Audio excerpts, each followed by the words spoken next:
passo a palavra para o nosso diretor da Anacom lá no Rio de Janeiro, o doutor Jucimar Conceição. Meu irmão, você está com a palavra por 30 minutos para explanar, para fazer essa brilhante palestra aí para os nossos síndicos. Muito boa tarde a todos. Professor Dr. Miguel Zain, é uma honra estar fazendo parte desse projeto, Dia do Síndico, onde estamos comemorando junto não só com os associados da Anacom, mas também com advogados, administradores, contadores, outros profissionais que militam nesse segmento condominial. Mas queria deixar aqui o registro de felicitações ao Dia do Síndico, essa pessoa que exerce essa função tão importante na gestão do condomínio. Sem eles, a gente não estaria aqui certamente. Esse assunto do Simples Nacional, muita gente pega de surpresa, porque quando falam de Simples Nacional, eles tentam associar diretamente a tributos, a condomínios. Só que, assim, o que eu pretendo levar aqui é a ponta do fornecedor, né? Os impactos que vai acontecer nos condomínios, eu vou trazer aqui algumas explicações, mas o que pode ser feito para que a eventual exclusão do Simples Nacional do fornecedor não sofra tanto para o condomínio. Confesso que a gente tem... eu já posso começar, doutor? Eu já posso começar a minha explanação, por favor?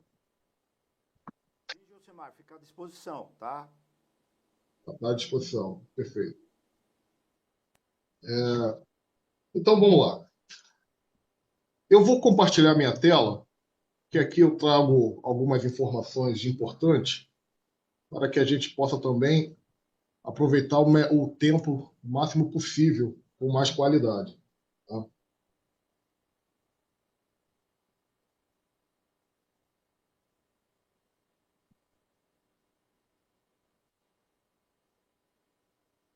Então, vamos lá.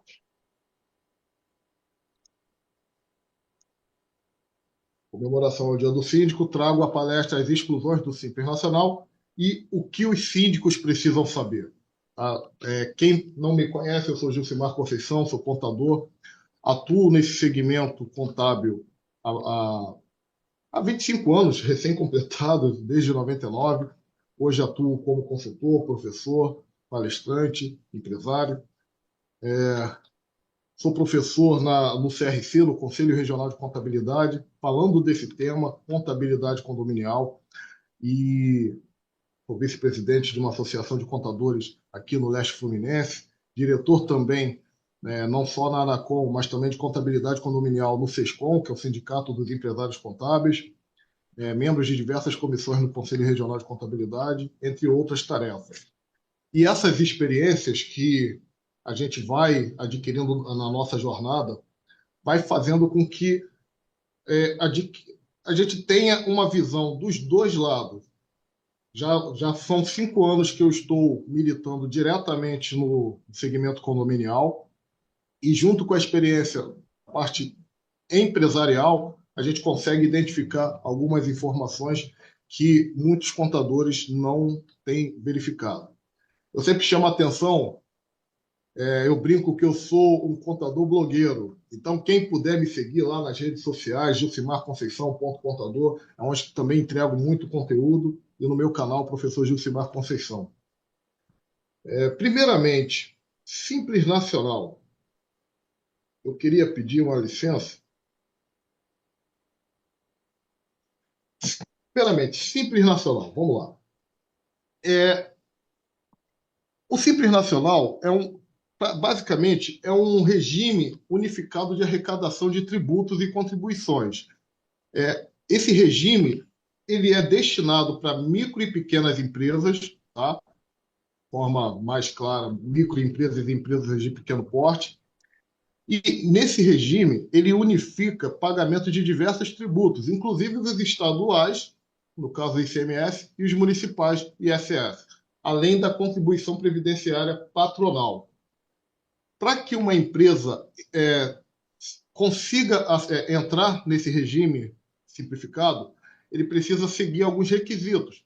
A primeira é ter natureza jurídica de sociedade empresária, sociedade simples, empresa individual ou empresário individual. E aqui, para esclarecer, né, sempre vem umas perguntas do tipo: olha, estou criando uma cooperativa, estou me juntando com pessoas, criando uma cooperativa. Posso ser do Simples? Não. Por quê? O Simples Nacional, um dos requisitos é ter natureza jurídica compatível com o que está na tela. Cooperativa tem uma natureza jurídica diferente, assim como associações, entre outros. Outro requisito também é que a receita bruta anual seja igual ou inferior a 4 milhões e 800. Caramba, empresas de pequeno porte até 4 milhões e 800? Sim, essa é a definição da Receita Federal. Ela define quem fatura até 360 mil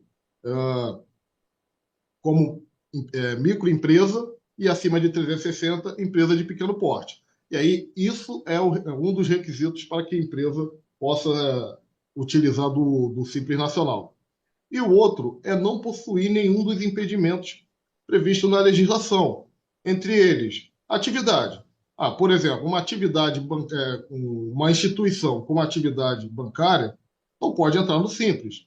Uma instituição, uma empresa com atividade de aviação ou transporte de passageiro internacional não pode entrar no Simples. Então, a atividade é um dos requisitos.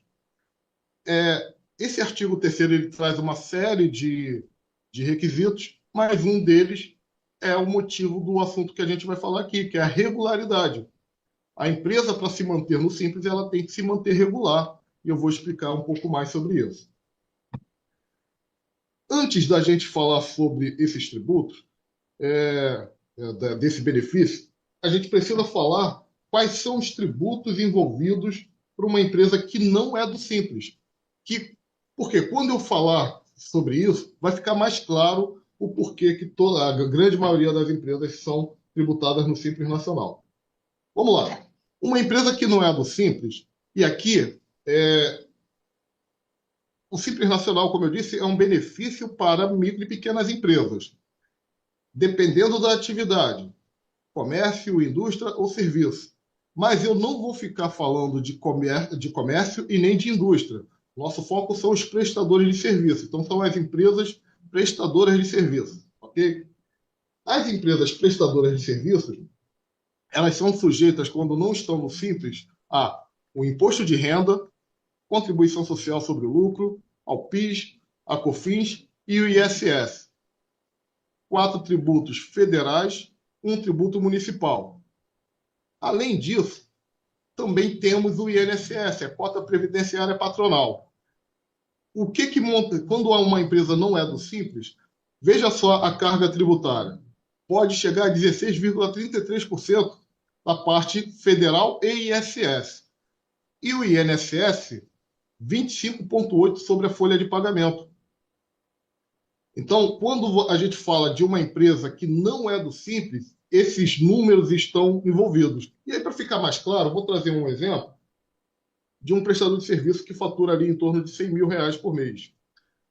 Um prestador de serviço que fatura R$100 mil por mês e com uma folha de pagamento no total de 30 mil, ela vai ter, só sobre o faturamento, só sobre as notas fiscais emitidas, R$16.330.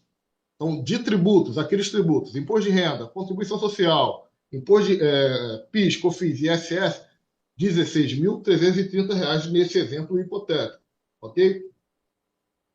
Agora, sobre a folha de pagamento, vamos ter R$7.740, em cima da folha de pagamento. Aqui a gente está envolvido, não só INSS patronal, mas a parte de terceiros, mas no geral, se a folha de pagamento for 30 mil, em torno de R$7.740 de encargos.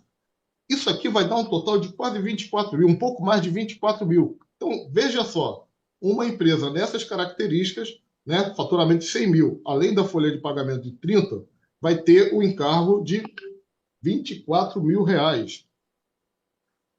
Aqui, pessoal, eu apresento o seguinte: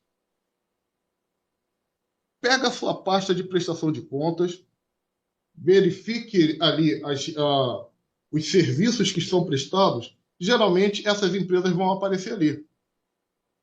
Empresas que mantêm contrato de assessoria condominial, serviço de elevador, medição de hidrômetros, controle de acesso, assessoria jurídica, fora os outros serviços de manutenção. Esses serviços estão ali sempre nas contas do condomínio. Esses serviços são prestados por empresas que, na sua grande maioria, estão tributadas no Simples. Então, a primeira coisa que a gente percebe é isso. O que o Simples Nacional tem a ver com os condomínios? A grande maioria dos prestadores de serviços PJ estão tributados no Nacional, ok? Então, se estão tributados no Simples Nacional, eles têm uma carga tributária reduzida em relação a outras empresas. No Simples Nacional, essas empresas têm um tratamento diferenciado, tá? Porque eu trouxe aqui a carga tributária de uma empresa normal, 16,33 sobre faturamento e 25,8 sobre a folha de pagamento, ok? No Simples tem um tratamento diferenciado, inclusive no pagamento de taxas, participação de licitação, que não é o foco do nosso bate-papo aqui.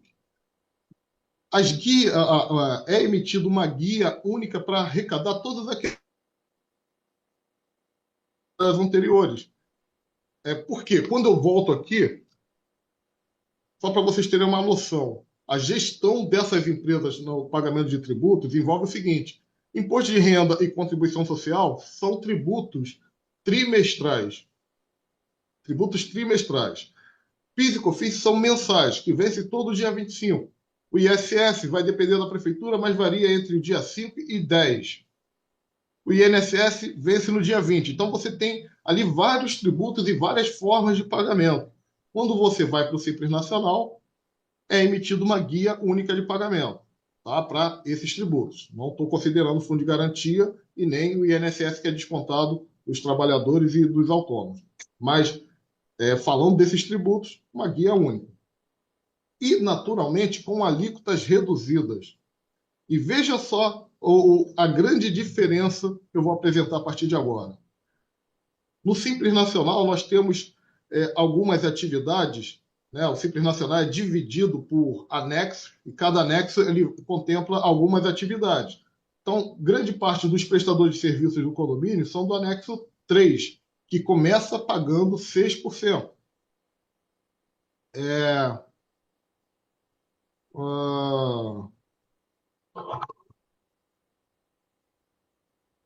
Estão me ouvindo bem? Eu não estou conseguindo ver o chat em tempo real, tá? Beleza, beleza. Então, nós temos, então, as alíquotas que já são reduzidas, mas algumas empresas no anexo 3 pagando a partir de 6%. Outras no anexo 5 pagando 15,5%. E outra no anexo 4 pagando 4,5%. Pessoal, eu sei que existe uma polêmica de algumas atividades, o anexo 3, o anexo 4, esse não é o foco do nosso bate-papo aqui. Mas é fato que todos os anexos do Simples Nacional vão trazer redução de carga tributária.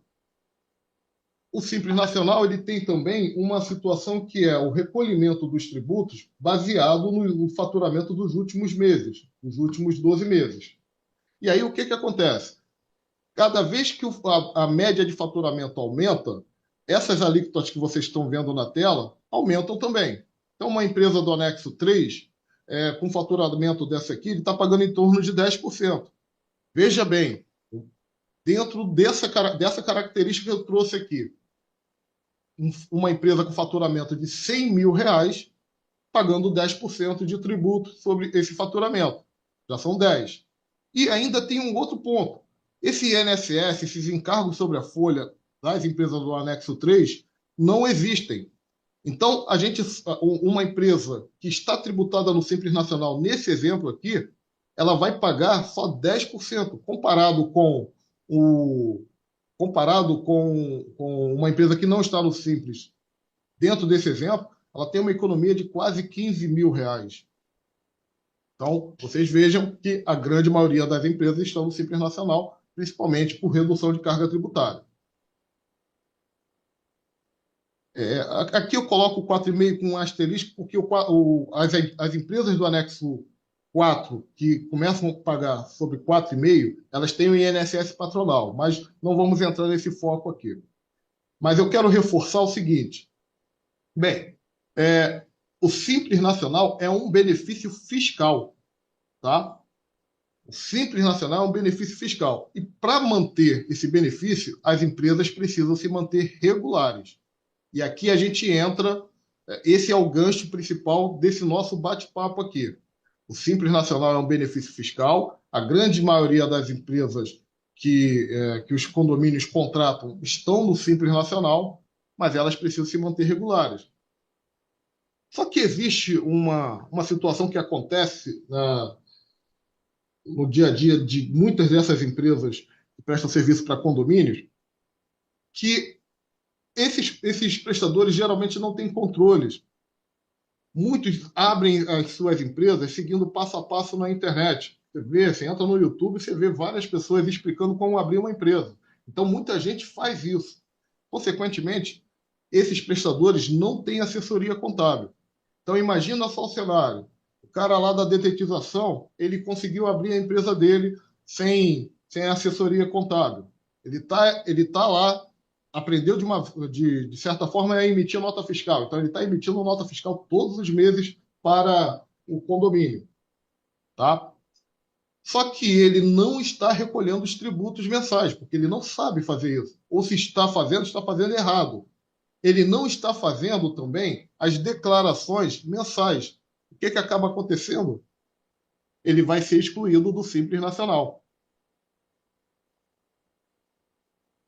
É excluído do Simples Nacional aquela empresa que não paga os tributos em dia e que não cumpre com as obrigações acessórias, as declarações. Ok? E qual é a consequência disso?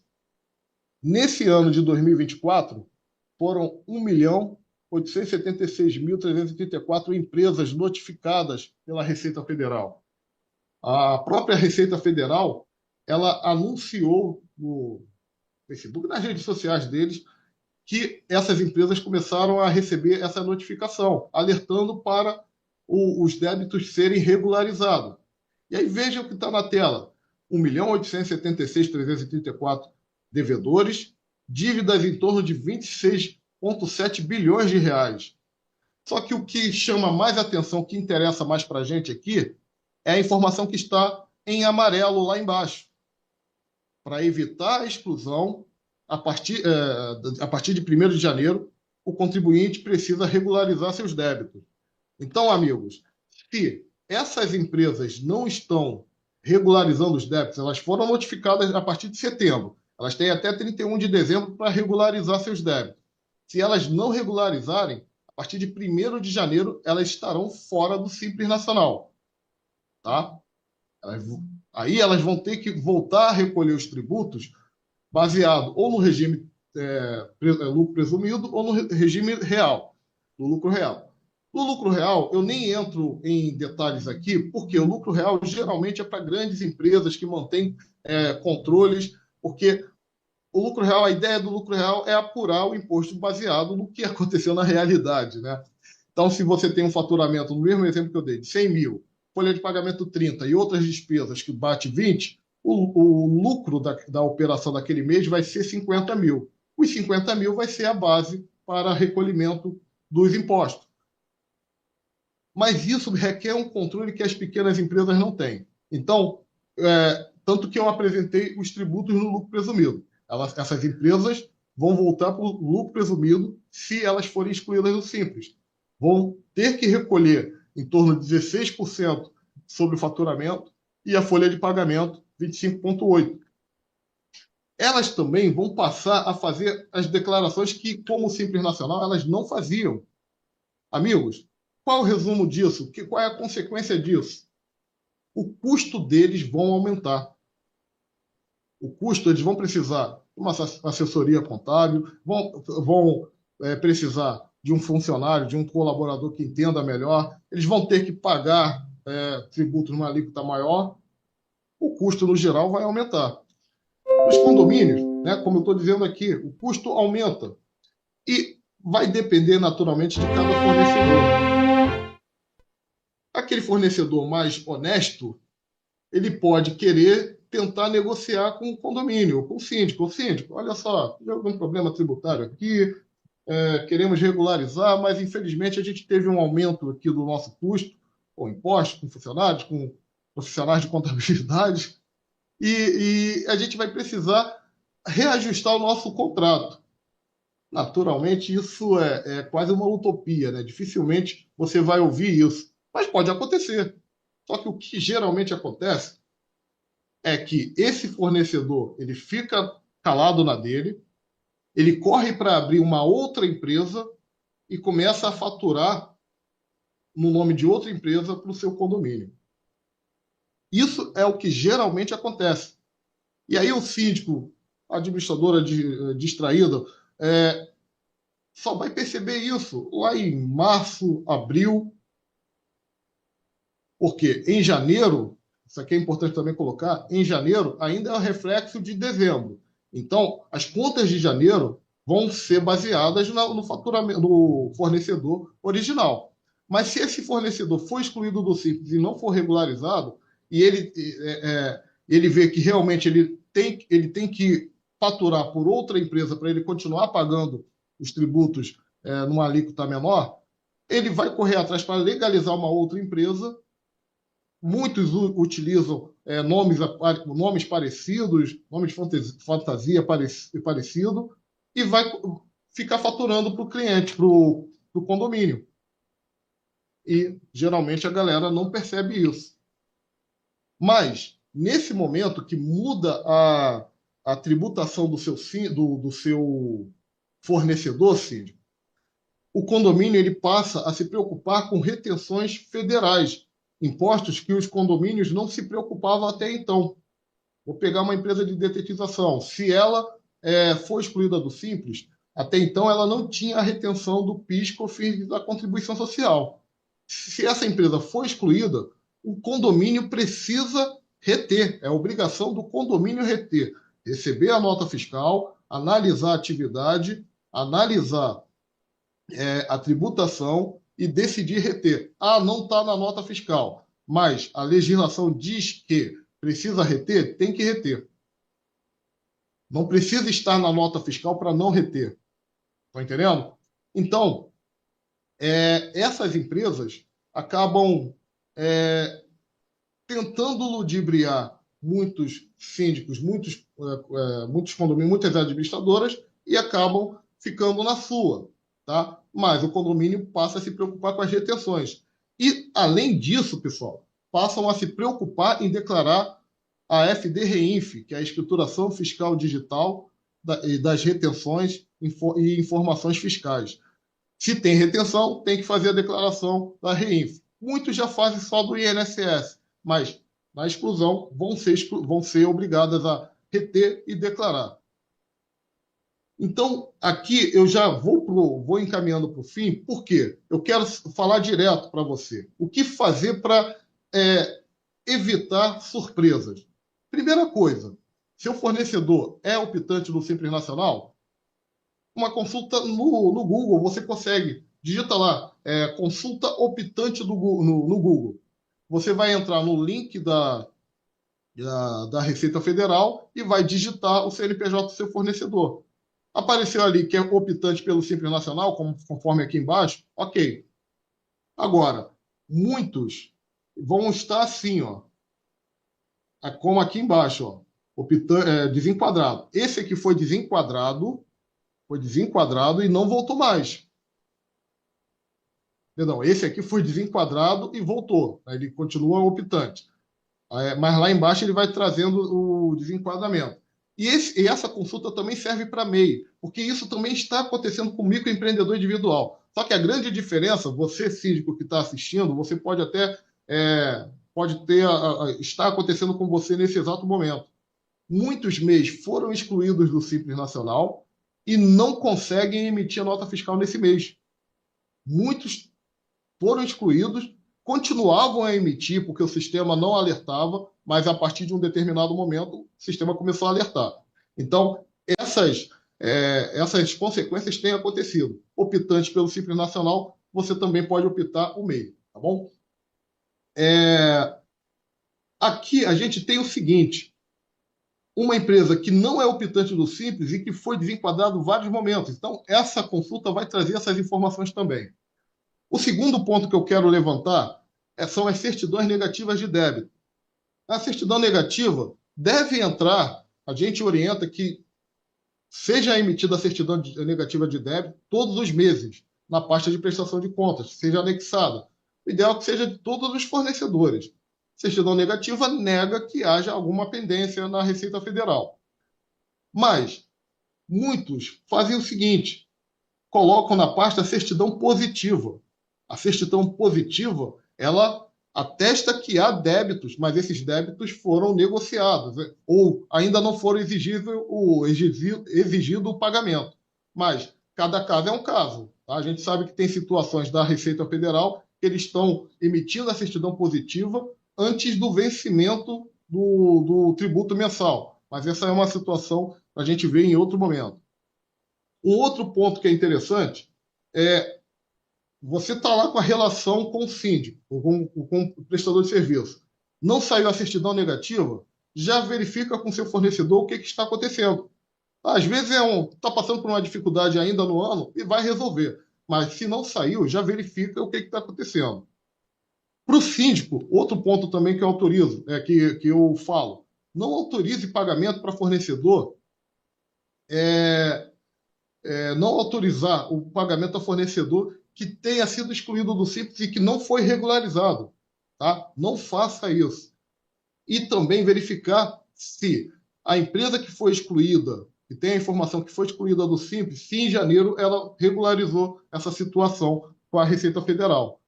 Pessoal, com esses 5 pontos, vocês não vão sofrer de surpresa, porque vocês vão estar acompanhando a regularidade dos seus fornecedores de serviço. O fato é que essas informações geralmente não são faladas, e esse período de final de ano é o período ideal para se falar desse assunto, porque as empresas estão sendo excluídas do Simples, muitas não sabem nem o que fazer, e aí, quando você, síndico, vê, você já está com seu condomínio sendo obrigado a reter impostos que você não estava preparado. E, naturalmente, isso também vai mexer com a sua gestão. A administradora ela vai precisar ter também o know-how para fazer essas declarações, que eu sei que grande parte já faz. Então, queria terminar aqui agradecendo a Anacom, fazendo uma pergunta aqui provocativa, né? Você acredita que não precisa ainda de um contador condominial? Porque eu estou aqui, posso ajudar você no dia a dia também. Muito obrigado, pessoal da Anacom. Aqui estão meus contatos, Instagram, YouTube, meu contato telefone, quem quiser falar comigo também. Muito obrigado mesmo.